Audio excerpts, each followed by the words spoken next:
YCP అధినేత Jaganmohan Reddy AP assembly సమావేశాలకు హాజరవడం జరిగింది.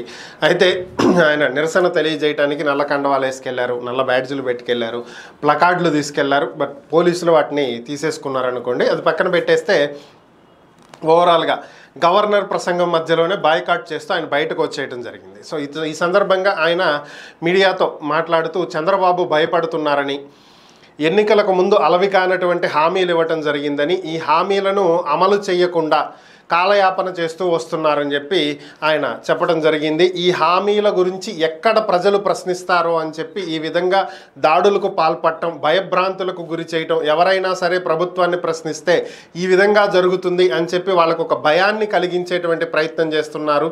అలాగే ఇప్పటి వరకు ఒక ప్రభుత్వం 7 నెలల కాలం ఓటాన్ అకౌంట్ బడ్జెట్ మీద నడవటం అనేది చాలా ఆశ్చర్యంగా ఉందని, కనీసం పూర్తి స్థాయి బడ్జెట్ని ప్రవేశపెట్టడానికి కూడా చంద్రబాబు భయపడుతున్నారని, బడ్జెట్ ప్రవేశపెడితే ఏ పథకానికి ఎంత కేటాయించారు అనేది దాంట్లో చెప్పాల్సి వస్తుందని, ఆయన పథకాలను అమలు చేసేటందుకు సిద్ధంగా లేరు కాబట్టే బడ్జెట్ను కూడా ప్రవేశపెట్టట్లేదని చెప్పి ఆయన చెప్పడం జరిగింది. అలాగే వినుకొండలో జరిగినటువంటి హత్యకు రాజకీయ రంగు పులుముతున్నామని చెప్పి మా మీద కావాలని చెప్పి ఆరోపణలు చేస్తున్నారని, ఆ వ్యక్తి హత్య చేసినటువంటి వ్యక్తి టీడీపీ నేతలతో ఉన్నటువంటి ఫోటోలు కూడా ఉన్నాయని చెప్పి జగన్మోహన్ రెడ్డి సందర్భంగా తెలియజేయడం జరిగింది.